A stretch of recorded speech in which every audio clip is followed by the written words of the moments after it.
जय झूलेलाल and सभिनि खे Hariom. Sindhi Heritage Foundation and Dadu Jain Hong Kong presenting SANSKAARS.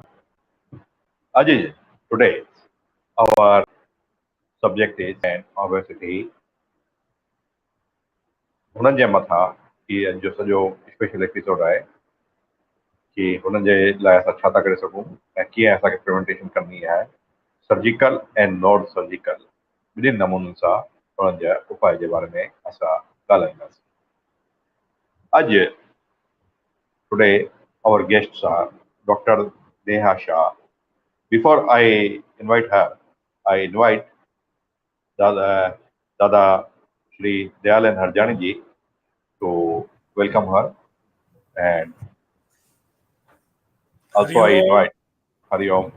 Hariom to all the viewers all over the world as Jhulelal. Jai Jhulelal to all of you. As you know, today's topic is very interesting.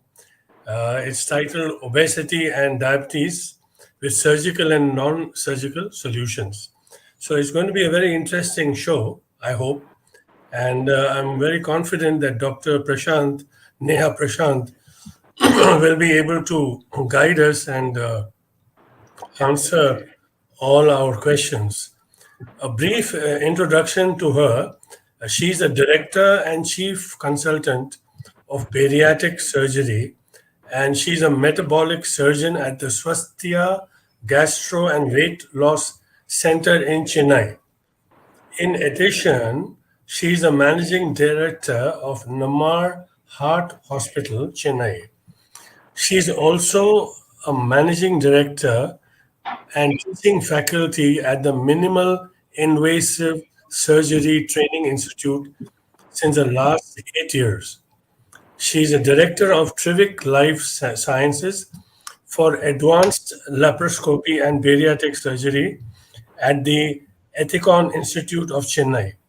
And she has trained nearly 500 surgeons in both basic and advanced laparoscopic procedures. So currently, she's a dynamic laparoscopic surgeon for all kinds of gastro and hernia surgeries. She studied in Ohio, Cleveland, and in Taiwan. And she's also the recipient of Gem Sundaram Award from the Association Surgeons of India. Now, if I don't stop here, the credential and experience will consume the entire show. So I'll request Pradeep to call and invite and Dr. Neha Prashant on the screen, please. Neha ji, Hariom. Hariom, thank you so much for inviting. Thank you, sir. You know, it is our tradition that we welcome all the guest speakers with a couplet from Kabir Sahib, a dua. So today's pick is something very interesting. It's on Guru. So before we start, I will render that couplet for you. So Sahib Kabir says, Guru ki liye jani ke, Guru ki liye jani ke, pani pive chhani, bin bichare Guru karaye, pade 84 khani. Now, this is not easy. It's in Oriya language. But what Kabir Sahib says in English, I'll translate to you from my book, Kabir Speaks. It says, choose your preceptor using wisdom and care. Choose your preceptor using wisdom and care as you filter water for a drink. As you filter water for a drink. Without deliberations, if you make a choice, salvation will endlessly be over the brink. Mana, if you get a wrong guru, 84, saal ghumna padega. So what he's cautioning us that be very cautious, careful, and try to think from all aspects before taking a guru or accepting a guru. That is the pick of the day. And my personal pick of my poem is is something very different. It's a taunt to many people. It says, गुनाहों का भंडार sir पर सवार, गुनाहों का भंडार sir पर सवार, अपनी गलती को कभी करे न स्वीकार, अपनी गलती को कभी करे न स्वीकार, अपने को समझे मैं बड़ा होशियार, औरों की निंदा नीचा दिखाकर करे लोगों का अपमान, अहंकार की नदी में डूबकर करे सिर्फ अपना ही सम्मान.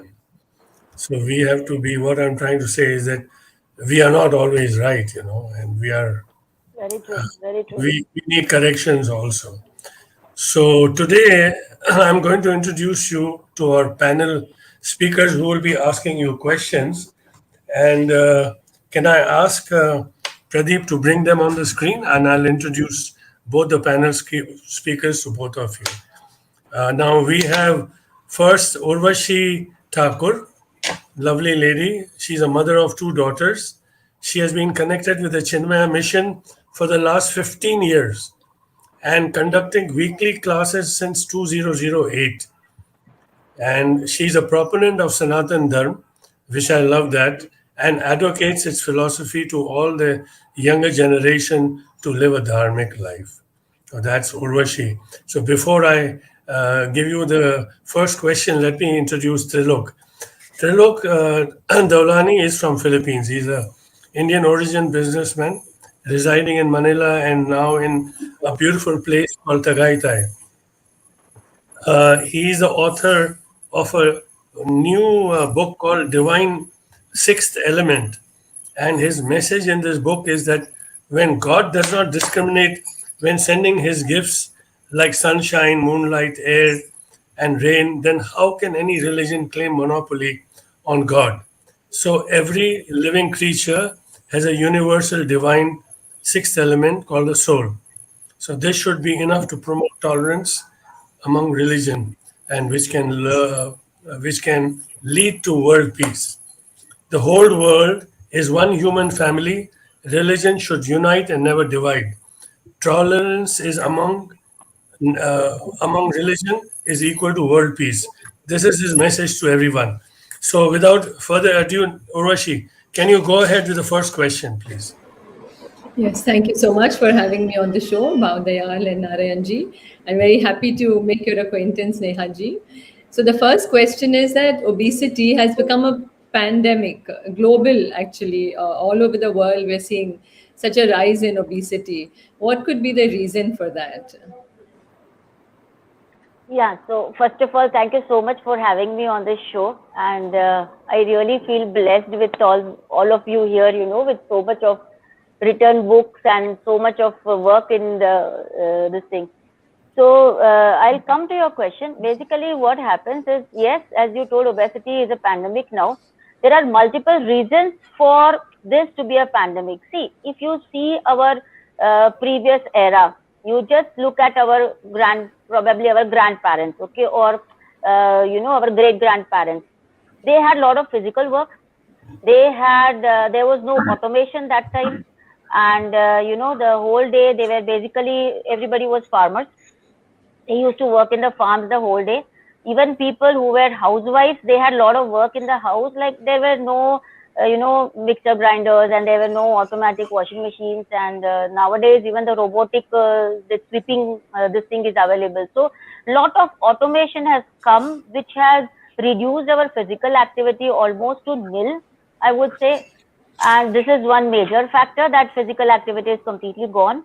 And second major factor is a change in the food pattern. Previously, we used to have home cooked food. Now it is more of outside food. There were no bakery products. When I still remember when we were young, hardly once in a month, occasionally cakes used to come. Pastries were a rare this thing.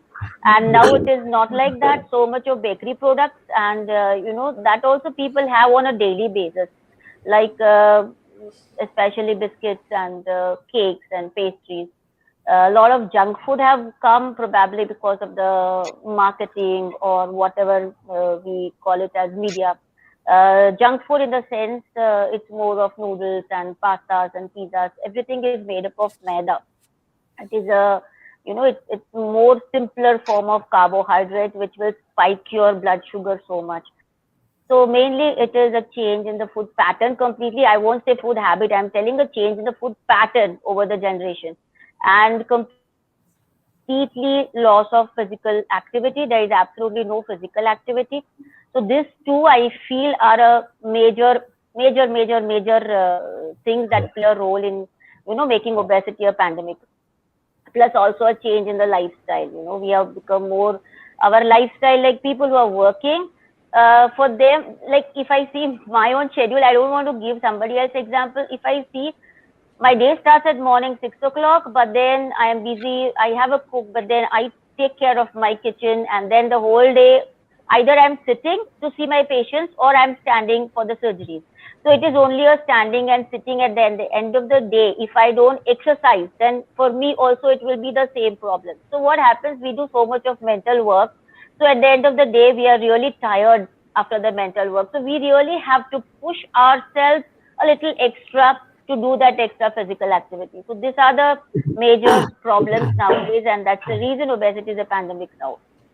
Okay, now Sedentary Trilok, habits. Yeah. Trilok, could Thank you you. ask your first question to keep Jai the Jhulelal. momentum going? Jai Jhulelal, and my humble namaste to all our viewers worldwide. I wish to thank each and everyone who had made Sanskar a popular virtual show. Thank you for having me here. Thanks to Brother Narayan Bablani, and special thank to Brother Dayal Harjani, who popularly known as Dadu Jan, for creating and sponsoring the entire Sanskar program since inception. A big shukrana to our sponsor also from Manila, Philippines, Mrs. Ashu and Pishu Mirpuri. Now, Nehaji, many religions believe that the human body is the temple of the Lord. That is why, as we keep our temple, so should we keep our bodies clean of junk food, alcohol, and drug-related substances. But usually, in some phases of life, for various reasons, humans do tend to abuse their bodies by stuffing themselves with huge amount of food, drinks, and alcohol. This generally results in obesity, which is a widely relevant condition that impacts us physically and mental health of so many people. So my question is, after trying all the diets and fasting to reduce obesity, what is bariatric surgery? And is it true that aside from reducing obesity, bariatric surgery is known to improve many other health problems like type 2 diabetes, it lowers blood pressure, and even decreases the risk of heart attack? Please enlighten us. Yeah, so see, basically what you are telling is completely true. Generally, whenever we want to achieve weight loss, okay, generally we tell patients first to follow a particular diet pattern, follow a particular life.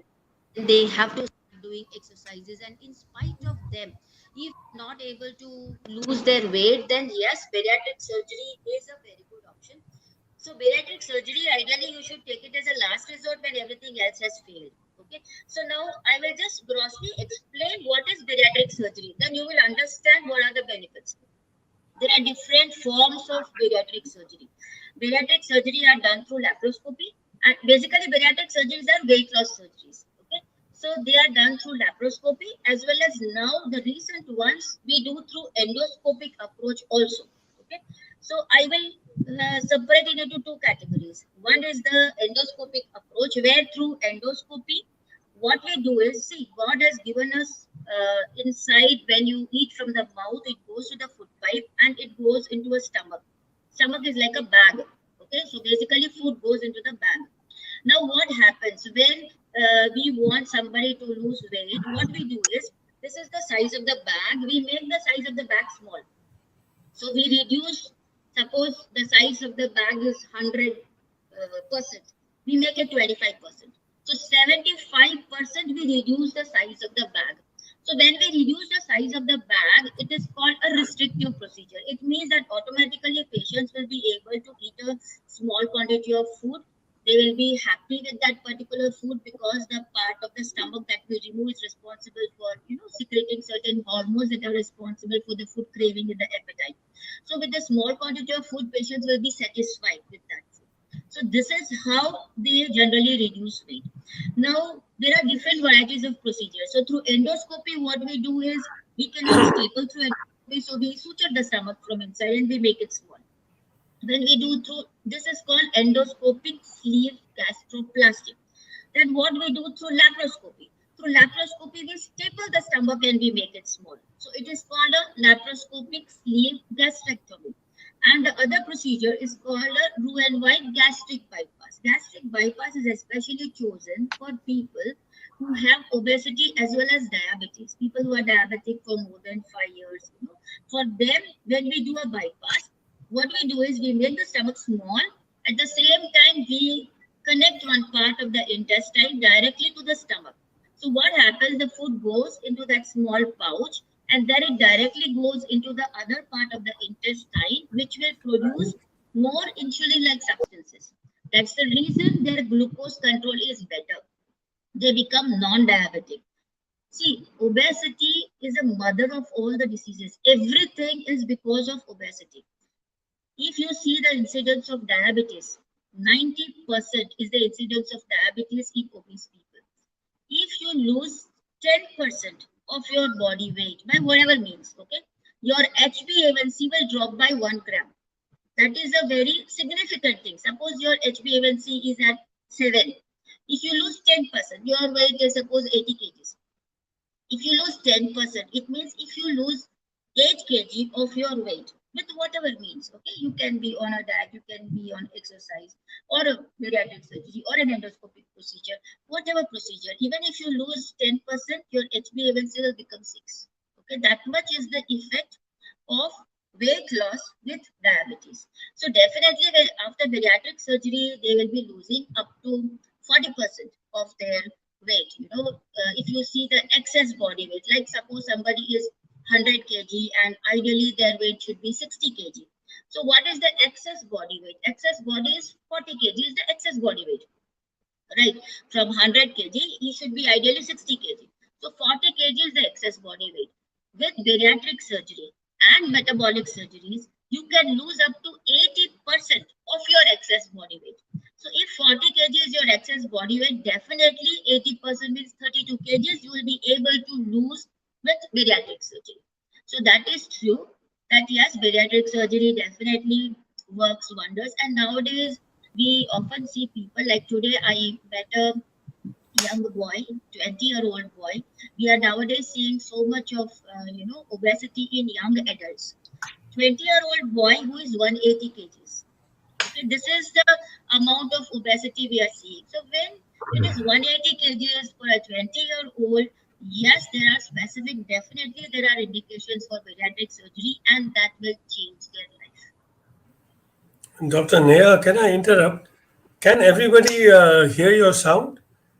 Urvashi? I'm not able to hear. You can hear the sound clearly? Trilok, you can hear? Very clear, very clear. Very clear? Yes. Okay, then something wrong with me. I can't hear you very clearly. Anyway, go ahead, Urvashi, you're next with your next question. Yeah, thank you for that, Dr. Neha. That was very enlightening. I didn't know that there were so many different types of bariatric surgeries. So you mentioned that there this are is a lot of the varieties. okay. So this is the last option that someone will take, for weight loss. Yes. What are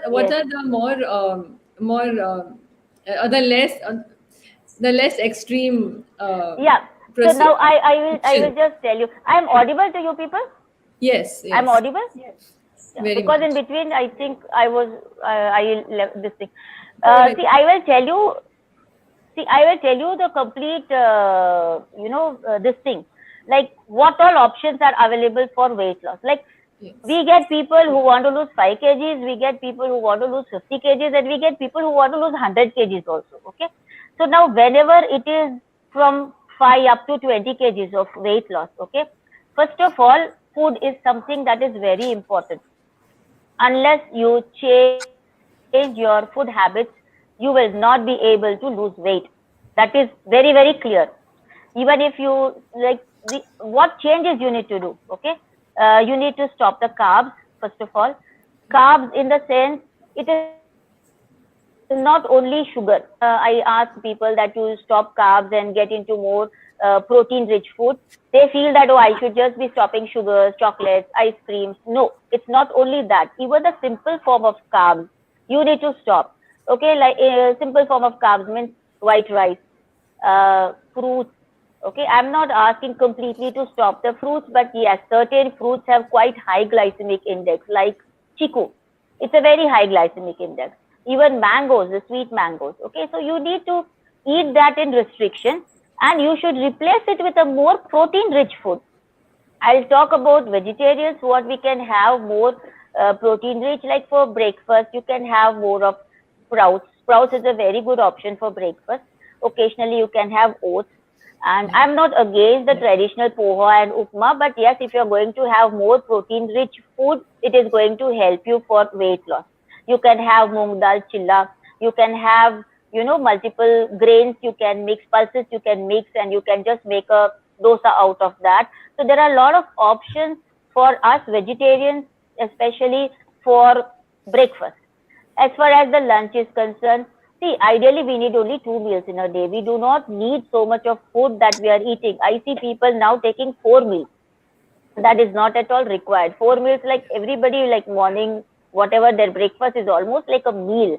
Afternoon, they'll have lunch, and evening, they'll have some snacks, and then again night dinner. So we do not need so much of food, we need to come down with the intake. Evening, I always tell people, in Tamil Nadu, we call something as sundal. Sundal, it means that different forms of pulses. Just take one small teacup. It's only 100 ml teacup. Only that, full of that you can take some boiled pulses. We call it sundal here. So boiled pulses means it can be green peas, it can be yellow peas, it can be rajma, it can be white chana, it can be black chana, it can be anything. Okay. So first of all, when it comes to weight loss, we do customized diet plans for the patient. We try to understand what is the eating pattern of the patient, and accordingly you need to advise them a proper diet. Second thing, there are a lot of medicines available which are US FDA approved, which will help you to control your appetite. It will help you to control your cravings. And there are certain fat burners. There are certain medicines that will help you to step up your metabolism. So yes, we do take help of certain medicines when somebody wants to lose, 10 kgs, 15 kgs and things like that. Even up to 20 kgs, 25 kgs, we have patients who are on the medical management. Okay, so medicines also play an important role. Then number 3 is exercise. Like my center, what I believe in a healthy weight loss. So my center, yes, I do bariatric surgeries as well. But you know how I have designed my center? It's a 3-story building. I have all the OP consultations, everything. First floor, I have a Kerala massage center, and I have a gym in my center. I see a lot of patients, old patients who have knee arthritis. I put them on the medical weight loss management. In between, we do give them a Kerala massage and things like that. I have a fitness trainer. So my fitness trainer will do customized fitness for all my patients. So we give them that. I believe if you are not going to exercise, if you are not going to change your lifestyle, whatever food pattern you change, it's not going to help you on a long run. Okay. Whenever it comes, it is called a multidisciplinary approach. So everything has to be together. So as you told, bariatric surgery comes as a last option. So before that, we put them patients on medical weight loss management. Then there are certain patients who are only with the diet and exercise. There are certain patients in whom we give as a meal replacement. Meal replacement means I have come out with a customized soup powder, which is quinoa based powder, and I give to my patients.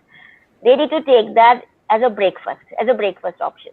And we have some meal replacements, which are other nutraceutical products that we use it as a dinner replacement options. Like if we are going to ask patients to just have salads, it's very difficult. Probably they'll do it for some time. And salads, I feel personally, there is no protein in salads. So, it will help you to some extent, but it will remove your muscle mass also along with weight loss. So we don't want to do that.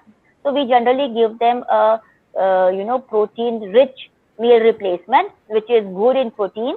It is good in good fats, and very low carb, so that is a form of meal replacement that we use as a dinner option. So there are a lot of things that we can do to make people lose weight. And then the last option is a bariatric surgery. Before that, there is something called a gastric balloon. So through endoscopy, we put a balloon in the stomach. So, it will occupy a good amount of space and they'll not feel hungry. So that balloon, now the new balloons you can keep up to 6 months to 1 year. So that is another option. And then, of course, endoscopic sleeve, as I told, it's a non-surgical procedure. It's a daycare procedure. So that is also one of the procedures that we choose before putting them on bariatric surgery. But then for each and everything, there is an indication. Like suppose like today's patient whom I saw 180 kgs, he has so much of knee pain and he was hardly able to walk. They will be breathless. So it's not possible for them to make them exercise. Food pattern to some extent will change. It's not going to help them on a long run. So these are the patients whom we do change their food pattern and lifestyle, but then finally bariatric surgery is the option for this particular candidate.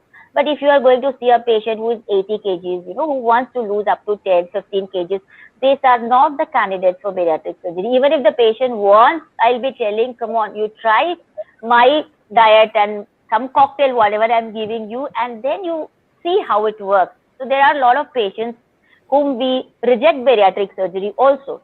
So there is an indication for each and everything. So depending on the patient, depending on the age of the patient, depending on the fitness level of the patient, depending on the food habits of the patient, depending on basically we check the BMI of the patient. And then according to the BMI only, we advise whether the patient needs bariatric surgery or other medical weight loss options. Thank you. That was good. Trilok,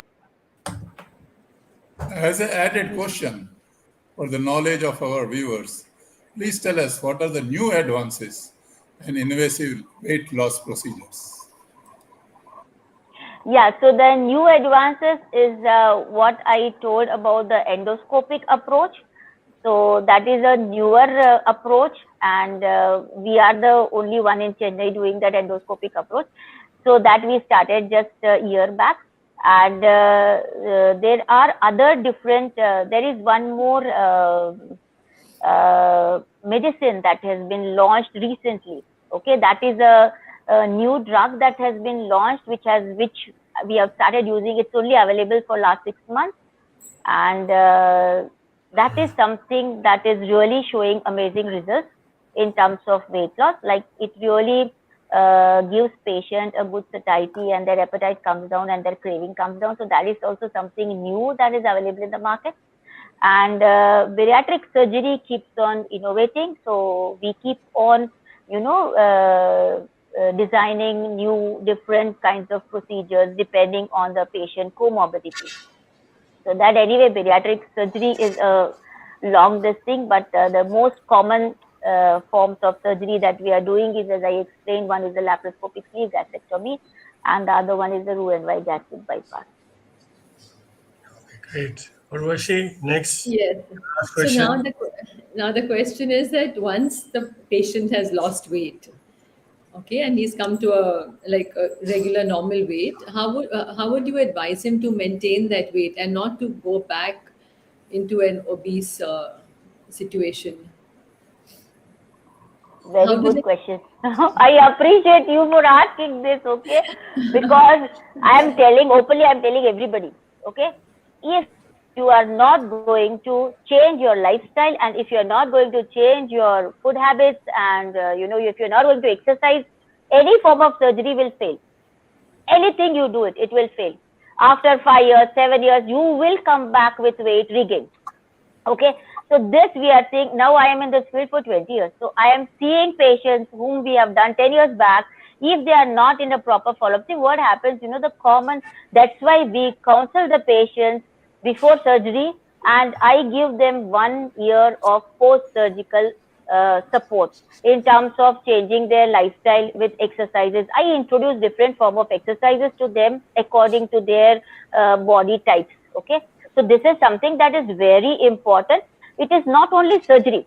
Okay, Surgery is just going to, I always feel surgery is a shortcut which is just going to help you to come down with your weight in 6 months or 7 months or maybe 1 year time, and then your challenge is to maintain that weight. Okay, unless you change your lifestyle, unless you change your food pattern, you will not be able to maintain the weight.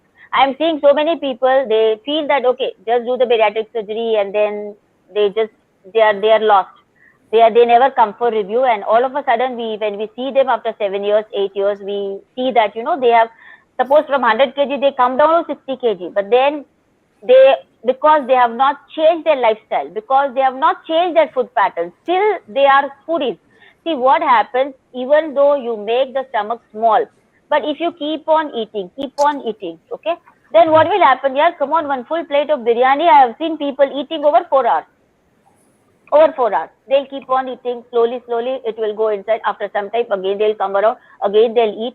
So it's very important to change the mindset of the patient. It's very important to change the food pattern of the patient. Otherwise, they'll come back.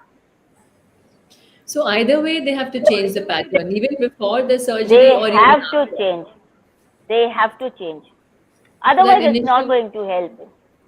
So the bariatric surgery is basically an impetus to make them feel that they have, to make them feel that, okay, Yes. we can lose So weight. And yeah, then so what happens? I motivates would them. put it this way: what happens? See, suppose if you are seeing a 120 kg female, okay, like what I operated 2 days back, 120 kg female having knee joint pains around 60 years, and what happens for them? It is very difficult to exercise at that weight. So once they lose weight, they start feeling better. They are able to exercise better, and their knee joint pain goes off, and they are not breathless when they are walking. I have people who have gone to Chardham Yatra after bariatric surgery, and they get so geared, that they start walking, Yes. and they really maintain weight. Okay, so it is Understood. just something that is going to help you, because at that weight you will not be able to exercise. See how much lifestyle changes you can do if your body is not going to support you. So for that, they need some support, definitely. But then we need to counsel them that, it should not be that they become all right and, they are not breathless, you are able to walk nicely. But then they should continue walking, and, they should continue, that motivation should be there. Yes. Thank you. Thank you, Urvashi. Thank you. Julilal now. Trilok, your last question. Finally, for the patient who have followed or not followed your advices, what are the most common risks and side effects of these surgical procedures? Yeah, so see, any surgery comes with its own, any surgical procedure has got its own risk. Okay, so we need to balance between the benefits and the risk. Okay, if you feel that the benefits are much higher than the risk factors, then yes, you should go ahead with the surgery. Like if I tell the common side effects, as far as the laparoscopic sleeve gastrectomy comes, there is the risk is the same like removing a gallbladder or a hernia surgery. Now the new staples that have come in the market and the new techniques that we have evolved, we are not seeing any complications. Plus, we have got certain protocols in place. Whenever you do any surgery for obese patients, you have to make sure that you have pre-operative evaluation is done properly. We give them certain prophylaxis for DVT, that is deep vein thrombosis. Sometimes that clotting can happen, pulmonary embolism can happen. So we give them prophylaxis for all those things. During surgery, also we put them on sequential compression device. Post surgery, we take care of certain things. So now, with so much of advanced technology, the side effects, the complications are almost, it is almost like 0.4%, which is the same like doing any other laparoscopic surgery. As far as the long-term side effects go, all the restrictive procedures have no long-term side effects. But if we are doing a bypass procedure for anybody, then yes, they have to be, see, bypass, the part of intestine is bypass, which is responsible for absorption of, iron, calcium, and certain vitamins. So what happens, these people have to be on long-term vitamin supplementation. Sometimes they have issues with iron absorption, so anemia can come, and they can have some issues with the proteins also. because of the malabsorption. If they are not taking up enough of proteins, then yes, they can have little issues with the proteins also.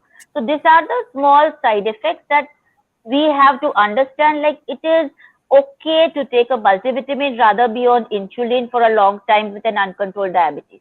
So this is how we have to, weigh the advantages versus the disadvantages. Thank you, Trilok. Now, Nehaji, I'm going to ask you some questions which are condensed from this entire topic. And there are some doubts in my mind, which I will now let you go for it. The pele jo hai, ye the bariatric surgery, you were mentioning something of putting the balloon inside, right? Yes. So this is a permanent thing, right? The balloon will No, always be there balloon, for the rest of your life. Is it? balloon is not a permanent thing. The balloons can be in place for 6 months to 1 year, and then we remove the balloon. Oh, so you'll, how do you remove that? Again, another surgery, or We how do you? remove through, no, it's not a surgery. Anyway, intragastric balloon is a procedure that is done through endoscopy. Okay, so removing the balloon is also through endoscopy. So it is not a surgical procedure, it is done through endoscopy. So what happens, basically, you can, tell me. Bariatric surgery has nothing to do with incision. It has something to do with endoscopic thing, is it? Yeah, so now we call it as the weight loss procedures, where endoscopic things are also the weight loss procedures, and we do through laparoscopic surgery also. So basically, bariatric surgery, when previously we used to call bariatric surgery, that time balloon is not a part of a bariatric surgery. Bariatric surgery, when we started, it was banding. Banding means we place a band over the stomach. Now we have stopped doing that, and then comes the laparoscopic sleeve gastrectomy. And the other procedure is the laparoscopic Roux-en-Y gastric bypass. These are the bariatric surgeries. But when you consider the weight loss procedures, the endoscopic procedures also are weight loss procedures. Okay. So basically, let us understand bariatric surgery, because there's a lot of fright amongst people when they hear about bariatric surgery. We all get some kind of fear, psychosis. What really is bariatric surgery all about? Because if are you going to cut the stomach, or you're going to reduce the stomach space? Like one of my friends said, that he had a bariatric surgery and the space of the stomach was reduced. How do you go about doing that? By laparoscopic way, or laparoscopic. what? So you put a gauze inside. You put a gauze there? Yeah, through laparoscopy, we staple the stomach and we make it small. So 3/4 of the stomach, we remove it.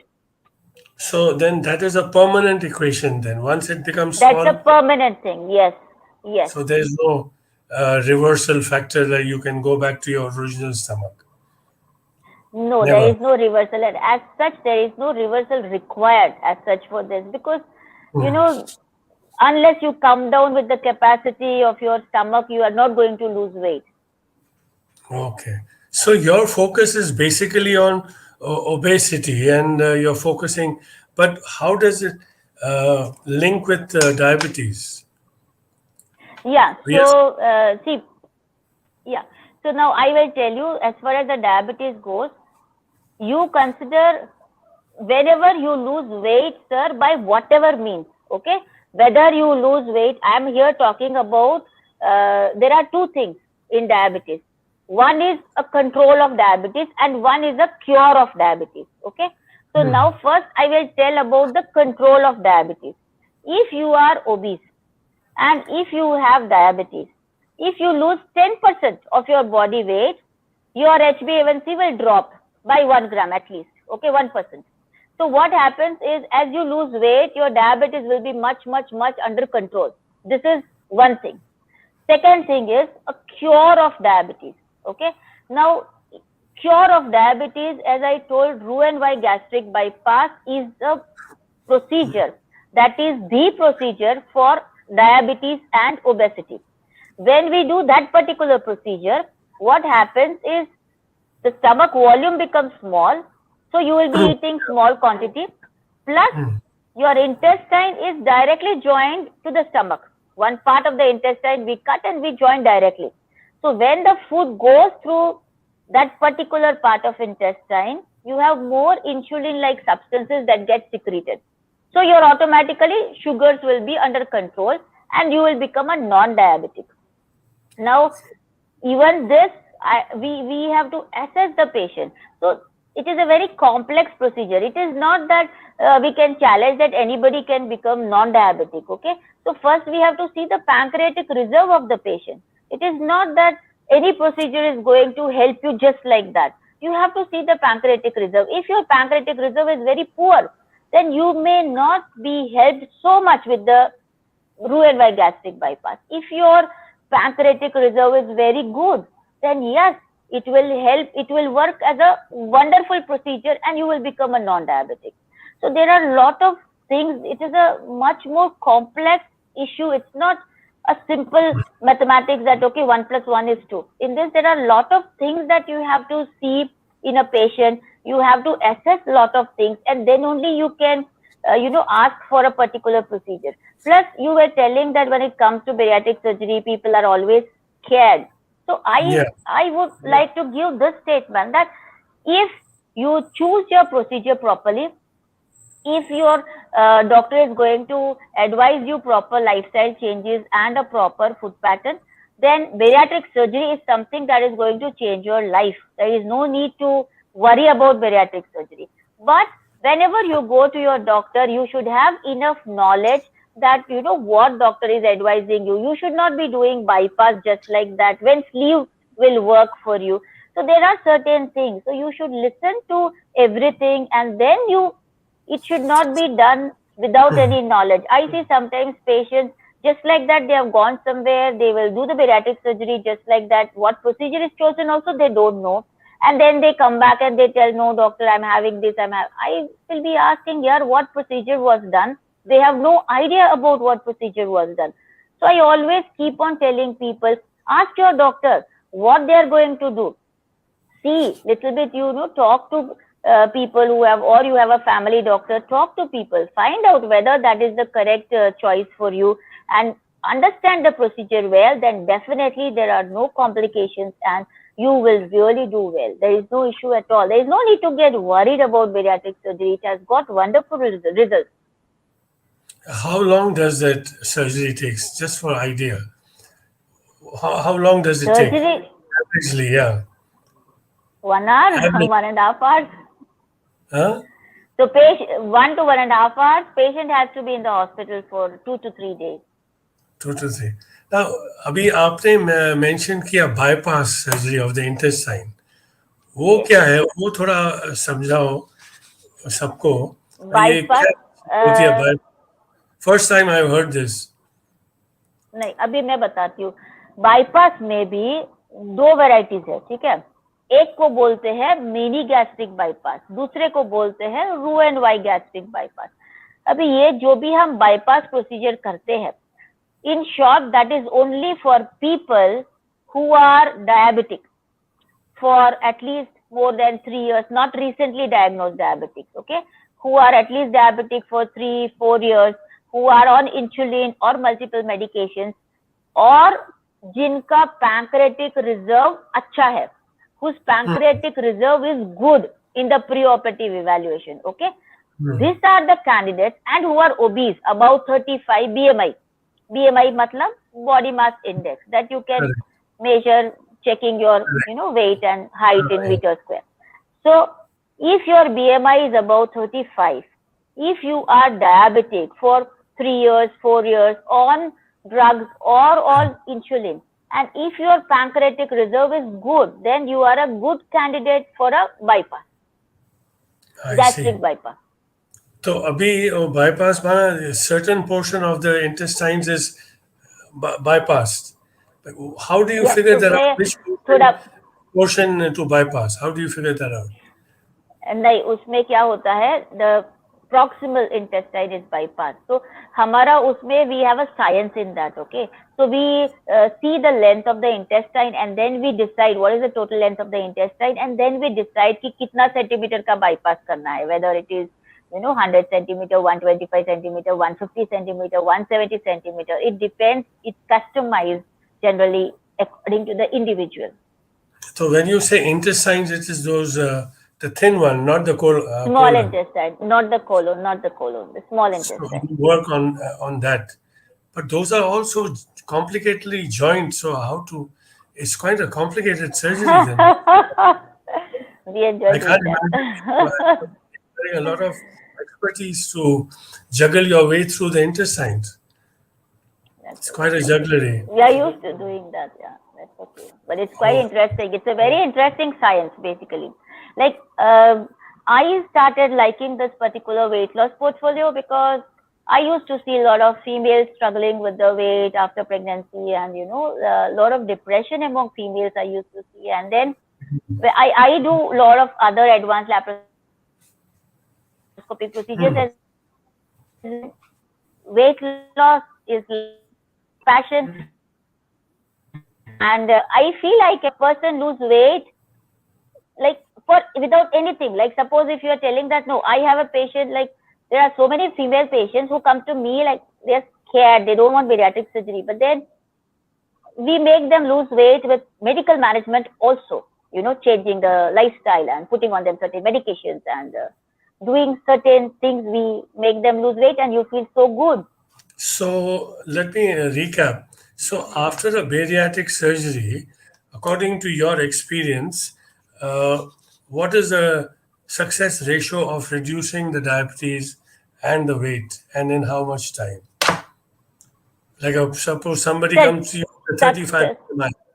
So obviously the right is below 25 BMI, right? Yes. So according to your experience, how long does it take to come back to a good level of physique? Sir, it takes 6 months and the results are almost 90 to 100%, I would say. Okay.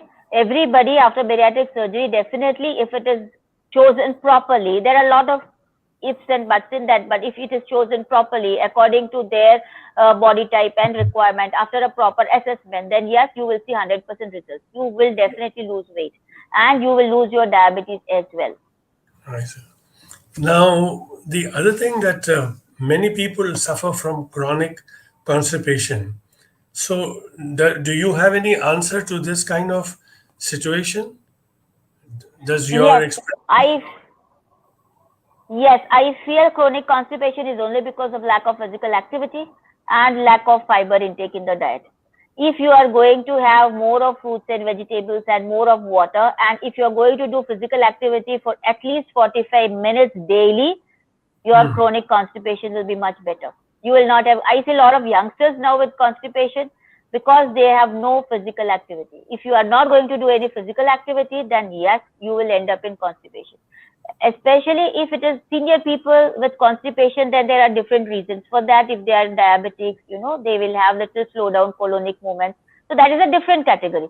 I am here talking of in general, especially the youngsters who are watching this. Okay, I am seeing a lot of people in their 20s here coming with constipation. That is because lack of physical activity, so much of sedentary lifestyle and all junk food, no complex carbohydrates in the diet, no fibers in the diet. That is what is the problem now. So in that case, for elderly person who are suffering from chronic constipation, what kind of advice would you give? Sir, elderly patients also try to take more fibers in the diet. Okay, find it out whether you are taking enough fibers. Fibers, matlab, complex carbohydrates and more of fruits, then salads, vegetables, boiled vegetables. You should have more of all those things, okay? Then more water intake and at least walking for 45 minutes to 1 hour. Okay. Even the senior people. At least that much walking they should be doing on a daily basis. There will not be constipation. They will feel amazing. Now, earlier you mentioned regarding good fats.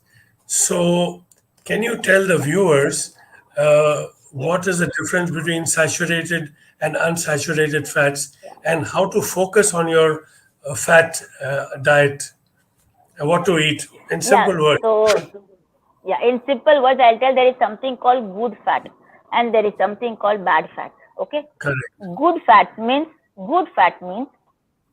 pure desi ghee. That is good fat. Coconut is a good fat. Avocado is a good fat. Okay. These are the examples of good fat.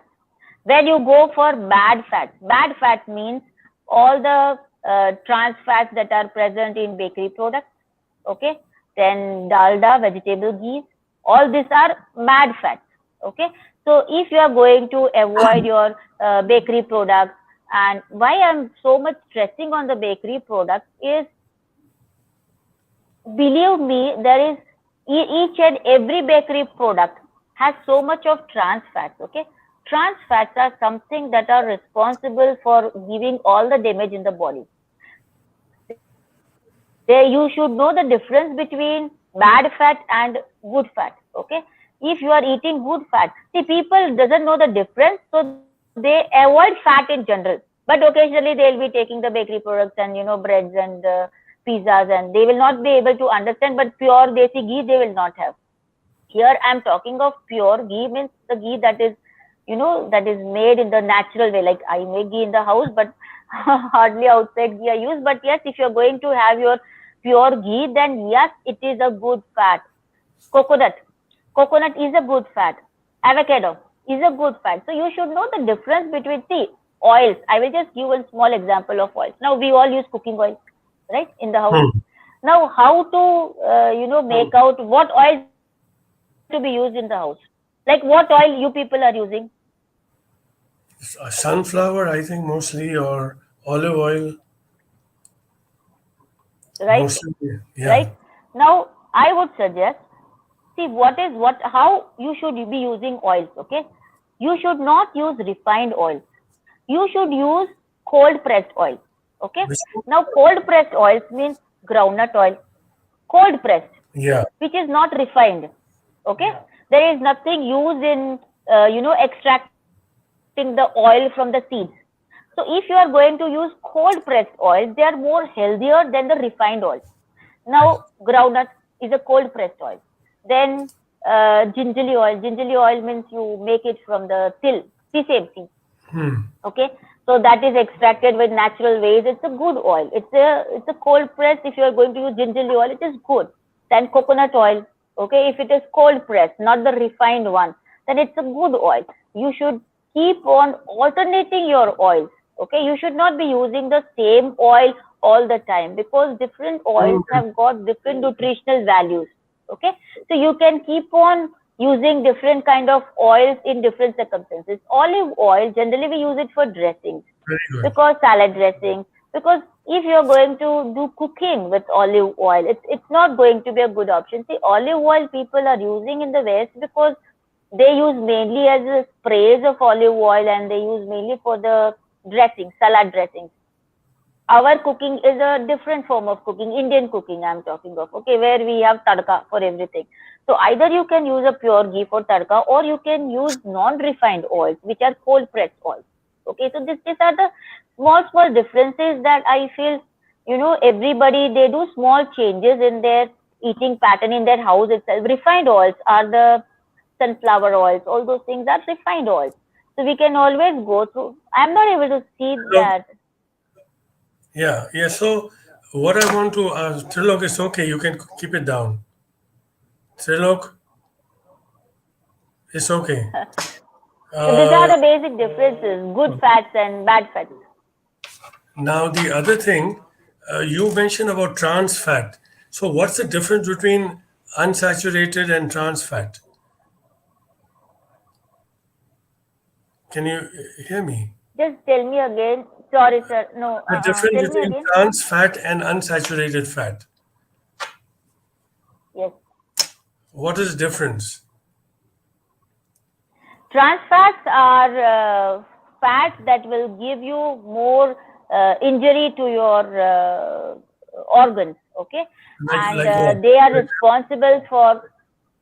No, they are the trans fats. Basically, all the cancers.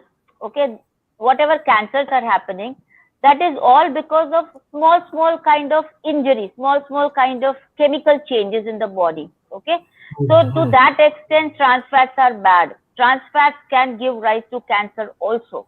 Okay, and whatever we call it as unsaturated fatty acids, that is the MUFA and the PUFA, like monounsaturated fatty acids and the polyunsaturated fatty acids, they are the basic ingredients of fats that are, see, we need good fats also. We need fats for formation of certain steroid hormones in the body. So it is not that fats are not required in the body. Okay, even cholesterol to some extent, it is formed in the liver. You need, so good fats are required for healthy body functioning.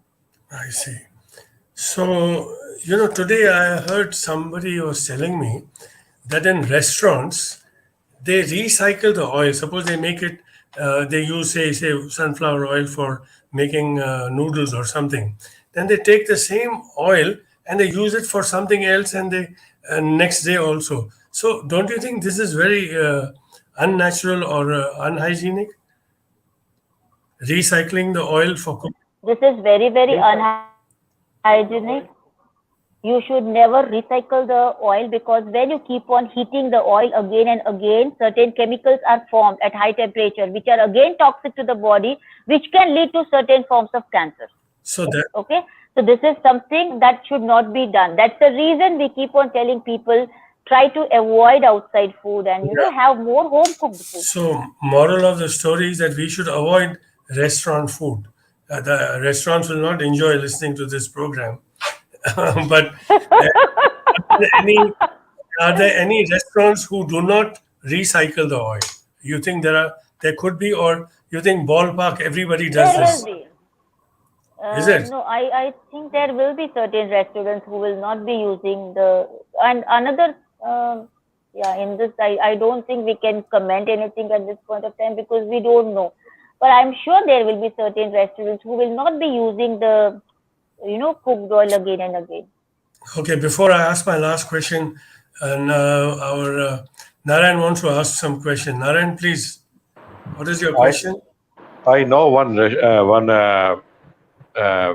this one wafer manufacturer. What he do?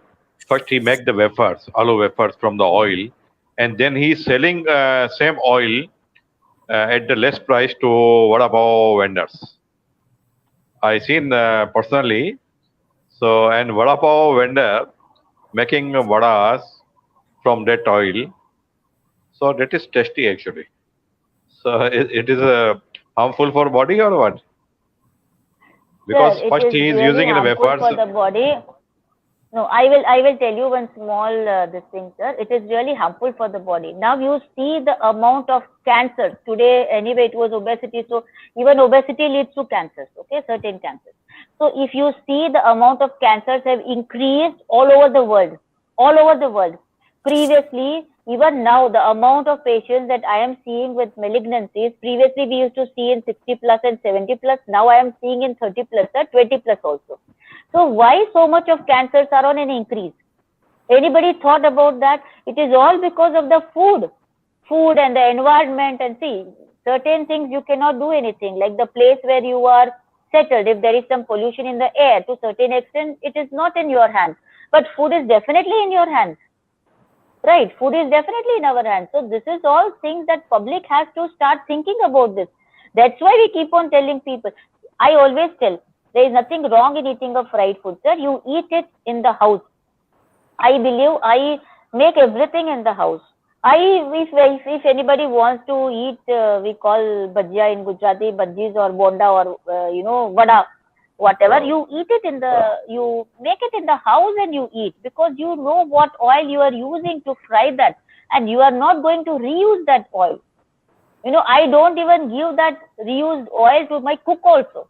I tell her, no, just discard it. I don't give it to her also. She used to feel bad, why you are discarding, madam? You leave it. It is not good. It is not going to, give any good this thing. So definitely there has to be certain principles to be followed, and I feel bad that the general public doesn't know these basic things. Even in the schools, there is no education about nutrition. There is no education about these basic things in the school also.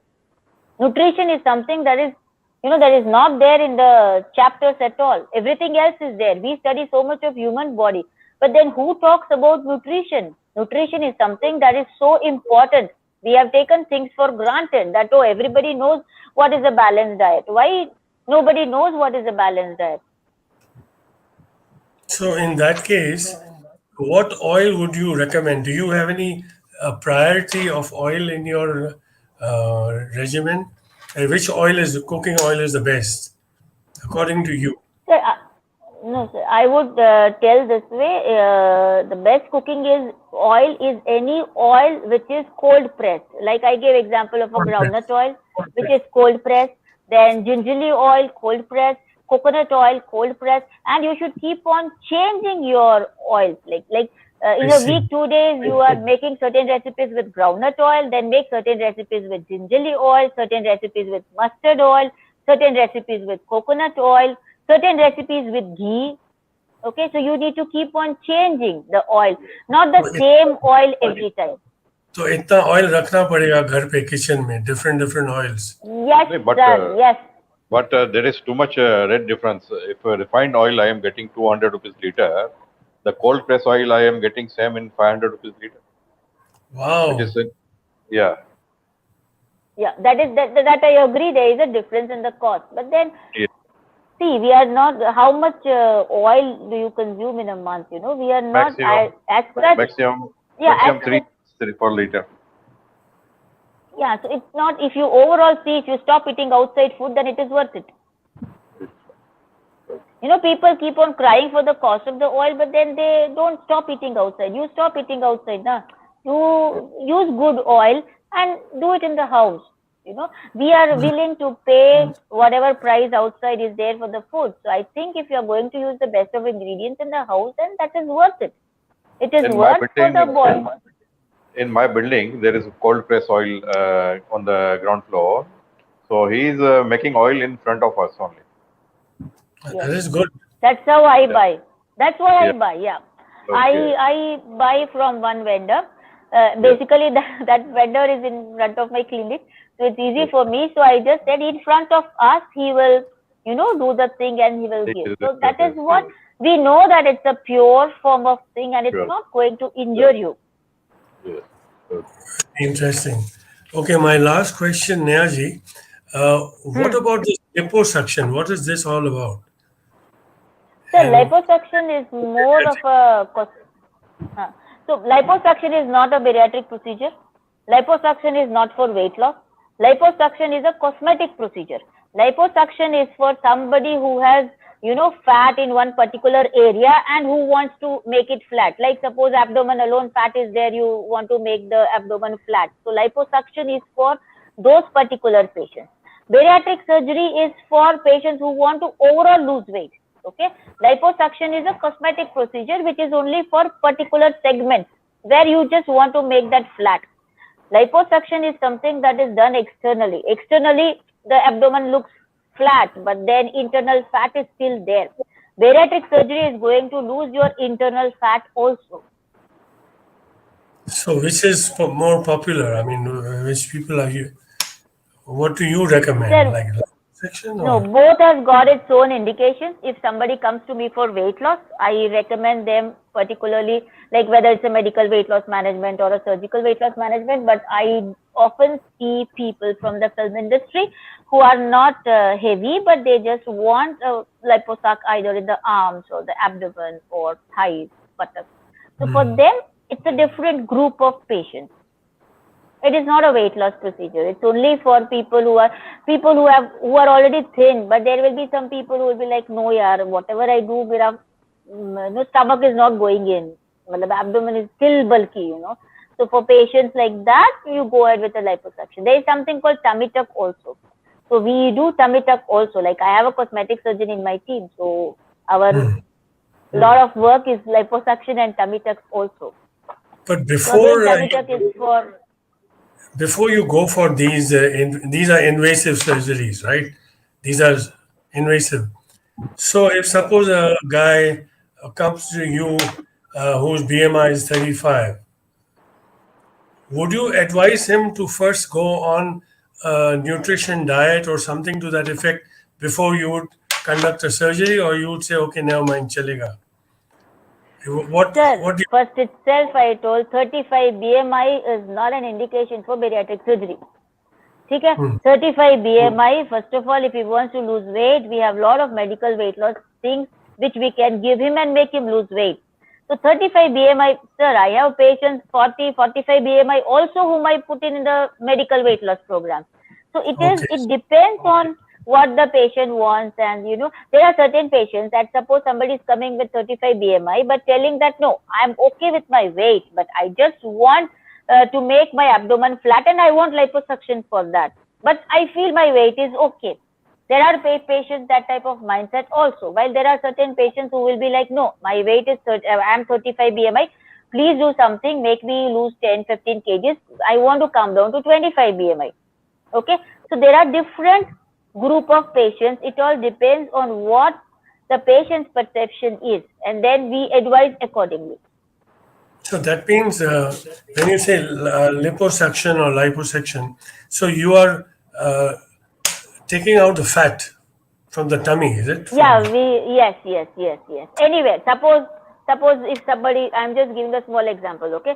Suppose somebody feels that this is fat, and so we make a small hole, we inject inside certain liquid which will liquefy the fat, and then we put one suction cannula and we do like this, and we suck all the fat. So this becomes thin, simple, and there is only one small hole. Only one small hole will be there. Or you don't suck it up in the syringe, or the fat is inside only. Yeah, no, we suck it up, sir. So we put a cannula, and that is attached to the suction machine itself. There is a special liposuction machine and liposuction cannulas. So you put that cannula, means one small injection kind of thing, you put inside, and you do like this. You keep on sucking like this, and the whole fat gets sucked, and it is removed through this. This cannula is attached with a wire that will go to the liposuction machine. Okay, now in your expertise, do you have any knowledge or application for achalasia? Achalasia. You must have heard of achalasia. Yeah. So I what do is the- surgeries for achalasia. Oh, you Achalasia cardia means, yeah, I do surgeries for achalasia. I do a laparoscopic, it is Heller's cardiomyotomy. That's the procedure that we do for achalasia. Achalasia means, see, we have a sphincter. This is esophagus, and then we have a sphincter between the esophagus and the stomach. That sphincter becomes like this. It does not relax. Okay? So because it does not relax and it is continuously constricted, patients have difficulty in eating. They'll not be able to swallow. They'll not able to eat much. So when you do endoscopy, you will be able to find out. You do manometry, you will be able to find out achalasia. And there are a lot of treatments for achalasia. There are, huh? Yes. Oh. Why you are asking about achalasia? Like anybody is there in the... Yeah, somebody I know. I'll talk to you later when we meet in India next. Hopefully in Goa. No problem. Something like that. Good. So We'll try Narayan, to catch up. Yeah. and now it's thank you. I would like to thank you, Dr. Neha.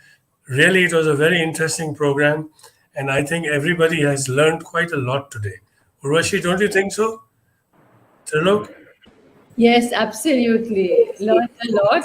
And Thank you. now we Thank you can for being there. And Trilok, thank you for your being here with us. God bless you. Knowledgeable answers. Guys, And now I'm going to end the show with a prayer, considering that there are so much problem in the world nowadays. And then, Narayan, you can complete the show later on with your normal way. I want to pray first with this prayer. It's called Om Sarve Sham Swastir Bhavatu. Swastir Bhavatu. Om Sarve Sham Shantir Bhavatu. Om Sarve Sham Purnam Bhavatu. Om Sarve Sham Mangalam. Om Shanti. Om Sarve Shanti. Mangalam Bhavatu. Shanti. Okay. Shanti. Thank you, Dr. Nehaji. Once again, thanks a million. Thank you, And thank you so much. Meet in India, and I'll over to Narayan Bablani to end the show. Narayanji, Hari Om. Dada, जिस दादा ने जो prayer कही, उसी prayer को दूसरे नमूने में स्वामी लीलाशाह ने इस तरह बोला है, हे भगवान, हम सबको सद्बुद्धि दो, शक्ति दो, निरोगता दो, अपना अपना कर्तव्य पालन करें, सदा सुखी रहे। हे भगवान, हम सबको सुबुद्धि दो, शक्ति दो, निरोगता दो, अपना अपना कर्तव्य पालन करें, सदा सुखी रहें। मैं धन्यवाद दूंगा हमारे पैनल स्पीकर का और स्पेशली डॉक्टर नेहा शाह का कि उन्होंने जो नॉलेज दिया, इट इज़ अनबिलीवेबल। मैंने बहुत मेरे फ्रेंड्स ने सर्जरी करवाई है बॉम्बे में और इवन दुबई में। दुबई में तो माना आम बात है, कुछ लोकल तो वहाँ पे 500 केजी के भी होते हैं। बाबा रामदेव वहाँ पे जब आए थे तो उन्होंने स्पेशली वन सेशन किया था, स्पेशली ऑन ओबेसिटी पे। तो बाबा रामदेव हैरान हो गए कि वहाँ पे एक एक टन के भी आदमी थे। 500 माना एक 200 किलो, 300 किलो, 400 किलो तो वहाँ पे नॉर्मल थे। उन्होंने कम से कम वहाँ की गवर्नमेंट ने 150 से 200 जनों को स्पेशली इनवाइट करके 21 जून में 2017 में मैंने वहाँ पे बाबा रामदेव का कैंप कराया था दुबई में। तो वहाँ पे 21 जून को दुबई गवर्नमेंट ने स्पेशली अपने जितने भी ओबेसिटी वाले हैं, पुलिस वाले हैं, उनको बुला के उनके लिए एक स्पेशल सेशन कराया था, जो कि इंडिया में आज तक नहीं हुआ है। वहाँ की दुबई पुलिस में ईच एंड एवरी यूनिट में आज की तारीख में योगा टीचर कंपलसरी है, हर एक स्कूल में, भले कोई भी स्कूल हो, अमेरिकन स्कूल हो या इंडियन स्कूल हो, हर एक में योगा टीचर कंपलसरी है। तो इंडिया में भी ऐसा होना चाहिए, तभी we get the knowledge about it. No, I would like to tell something. Even we recommend yoga for all our patients. I am telling people, whether you do treadmill, you go to the gym, you do whatever exercises, there is nothing to beat Surya Namaskar. Whatever our ancestors have started doing, Surya Namaskar, all the 12 steps, if you are going to follow that, 100% it is going to work wonders. So basically, we are a follower of yoga, and I believe that yes, yoga is a very, very good form of exercise for weight loss also. Okay, you do not need weight training. If you are going to do Surya Namaskar, automatically the weight training comes, because you know you are going to use your body weight to do Surya Namaskar. So you do not need anything. It is an amazing form of yoga. Is something that is for external body as well as internal body also. All your organ function, everything becomes normal when you start doing Surya Namaskar.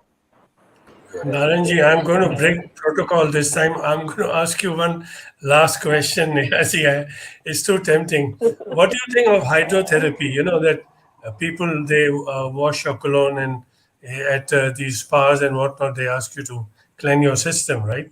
What do you think of this? Is it safe? No, that occasionally, as such, I do not believe that if you're going to cleanse your system, I feel it has to be a daily routine. You follow a good lifestyle, you follow a good eating pattern, then automatically your colon is cleansed. You know, you do not need any special things to cleanse your colon, and that is not going to help you for weight loss or this or that. It's not going to, yes, okay, to some extent it will benefit. Your colon will be cleansed, all the bacteria, everything will go off, bad bacteria. But colon has a lot of good bacteria as well. So if you follow a good, food pattern, and if you follow healthy exercises, then there is no need of anything. But then this Ayurveda has this Panchakarma, they have this oil treatment. That is different. Panchakarma is different. No, yeah, that is different. Actually, there are lot of things in Ayurveda. Yoga, yes, I believe in that. That's the reason I came up when he told about yoga. I'm a total this thing for that. Okay, so but Ayurveda, yes, I am not a person to answer this particular question for Ayurveda especially, because I am not into that, so I will not be an ideal person to tell whether that works or not. Okay. ठीक है. I think we all enjoyed your show. We really, from the bottom of my heart, we all really appreciate whatever you have spoken to, and perhaps we'll have one more session in the near future. And we look to see you then. Thank you And so much. Even I enjoyed so much. give our regards to Dr. Prashant for us. Definitely, definitely. Husband came last time, no? So Dr. Prashant came last time in episode Yes. 37. Episode 38 is Dr. Neha Prashant Shah. Thank you once again. Okay. Thank Thank you you. so much. Thank you. I thankful to Dada Dayal Harjani because he is looking to give knowledge from all over world. He is inviting specialists. तो उनके कारण ही संस्कार हम लोग आज 38 episode हम लोगों ने कंप्लीट किए हैं और दादा को मैं रिक्वेस्ट करूंगा कि अगले महीना इंटरनेशनल योगा डे है तो उसके लिए भी कुछ स्पेशल एपिसोड करें तो हम आपके आभारी रहेंगे। इसी के साथ आप सबका धन्यवाद। जय झूलेलाल। ओम जय झूलेलाल। शांति शांति जय झूलेलाल। शांति। जय Jhulelal. Take care. Hari Om. Hari Om. Hari Om. Hari Om. Bye. Bye.